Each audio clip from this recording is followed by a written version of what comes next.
Hello everyone, Mrs. Adamski here. I'm going to walk you through the steps of making a pincushion for your project.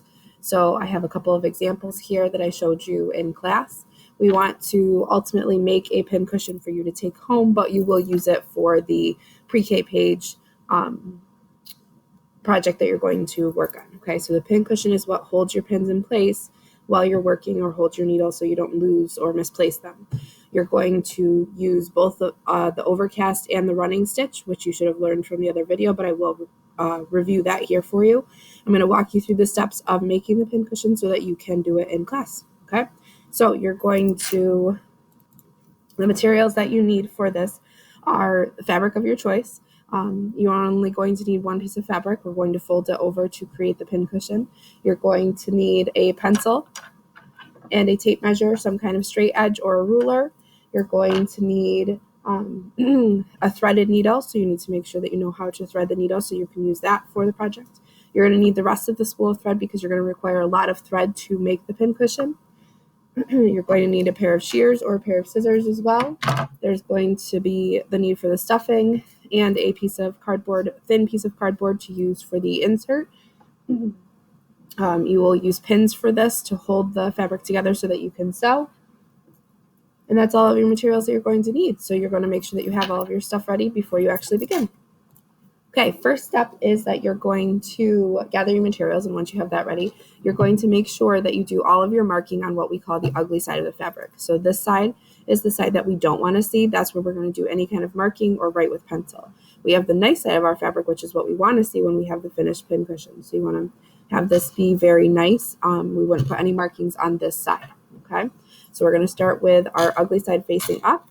We're going to take our tape measure or ruler, and we're going to start from one edge of the fabric and measure 8 inches. So we need 8 inches all the way across. We're going to mark with our pencil the 8-inch mark so that we can cut a line there to create this fabric. We need to measure the second measurement is 4 inches across. So we go from the top edge down to where the 4-inch measurement is. So now I have 2 markings on here. I have my 8 inches, and I'm going to put an arrow facing this direction so that I know that I measured from this edge here. And then I'm going to put another arrow here, making that. If you have a hard time cutting, I would suggest using a straight edge, either the dowels that I have available, or you can use a ruler, and that you're going to use this as a straight edge to mark your fabric. Now, marking on the fabric is not easy. You want to just draw a line straight across so that you know where you're going to make your cut. You're going to do the same thing on this side. And what you should end up with is a rectangle that you're going to cut to use to make the pincushion. Okay, so now I have my 2 lines that I'm going to cut. I'm going to take my shears, and I'm going to go right down that first line where I measured the 8 inches and make my rectangle. I need to make my cut here. Just a couple of things while I'm cutting. If you don't cut straight, it's going to be very hard to sew. I would suggest either having someone help you by holding your fabric, or just take really slow turn. We want to make sure that our shears are very sharp, because if we don't have sharp shears, we're not going to cut anything. So make sure that your shears are sharp. If not, then we want to sharpen them. We do have the scissors available, or the scissor sharpeners available. Okay, so now that I have my rectangle cut out, this is in actuality going to become my pincushion. So I'm either going to fold it this way and then sew along the edge to close it, which is what the people did for these original pincushions, is they took the thread and they just sewed their stitches right along the edge. You can do this. This is fine. I don't think it looks as nice, but that's up to you, is what you want to do.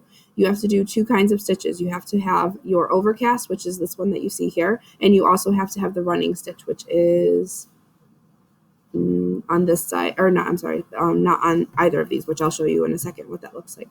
If you want to have a really nice looking pincushion that looks kind of professional, you're going to actually put the nice sides, or the right sides of the fabric together And then we're going to sew 2 of these sides together.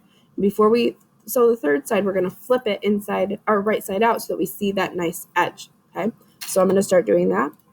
Before I sew, I want to actually take the pins and hold the fabric together. It's going to make it easier to sew. So I'm going to take my pins and I'm going to put them through both sides of the fabric. Okay, so now I should have you can see how the pin is going through both. And I want to have the pin head and the pin tip on the same side. I'm going to take 3 pins just so it holds my fabric together while I'm sewing. It makes it a lot easier so it's less likely to slip while I'm sewing. So now I've got my fabric pinned together so it's going to stay together while I'm sewing. Okay, so I've got one side completed. So you can see this is my running stitch along the first side that I have. My stitches are very far apart and they are larger than they should be. Yours should be smaller than this, but I wanted to do this quickly so that you could see what the finished side should look like. So you should have this sewn together like this, and you should see your stitches on both sides. And what we're going to do is we're going to flip it right side out, and then you won't see these stitches on the outside.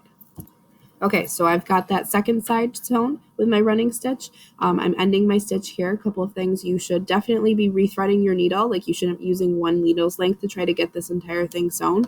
I would say probably maybe you can get through all of this with one needle's length, depending on how big your stitches are, but they're supposed to be small and close together. Okay, remember that when you're ending your stitch, you go through and put the needle through the fabric just a little bit like this next to your last stitch. Then you're going to take your thread and loop it underneath the needle, and then you push your needle all the way through, okay? And then that's going to create like a little loop to kind of tie all of your knots or your thread together. Okay, once I've got 2 sides shown, I'd like you to show me your running stitches before you flip it inside out, but I took my pins out, and now I'm going to just take the entire pin cushion and slide it right side out. So that I've got these nice edges where my seam is. See, this is my seam.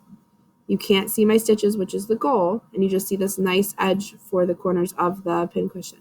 If you would like to, if you were far away from the edge of your fabric when you were sewing, you can trim this a little bit so there's not so bulky on the side. So you trim right along here, right around your stitches. If you cut your stitches, though, you're going to cut what you've just sewn, so don't do that. But you want to go through and make trimmings on it, and you can, if it's a little bit easier, if you trim the corners like this, makes it less bulky to put it together.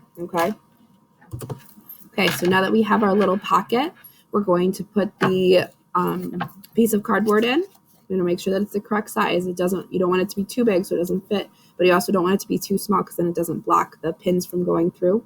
Okay, so you're going to take that, you're going to take your stuffing. You only need to put stuffing on the top or one side of the piece of cardboard. You don't need to put it on both sides. You really want to have a nice flat bottom for that pin cushion. That way it sits nicely on your desk when you're working. So one piece of fluff is good. So now I have my pin cushion stuffed, and it's got the little piece of cardboard in there, and all I need to do is to close this edge so that I have a finished pin cushion. I would suggest using the overcast stitch for the ending because it looks nicer when you do that. So you're going to do the overcast stitch to close this side up. Okay, so now I went through and did the overcast stitch over the opening of my pin cushion so that I can close it and it will not have the stuffing come out. This side doesn't look as nice because I actually folded the fabric over to kind of create a really good seal so that none of the stuffing or the cardboard would fall out. So this is what you'll need to do is you just do the overcast stitch to close up this edge. I'd probably go over this corner again because it's a little bit loose and I'd want to make sure that it was going to stay closed.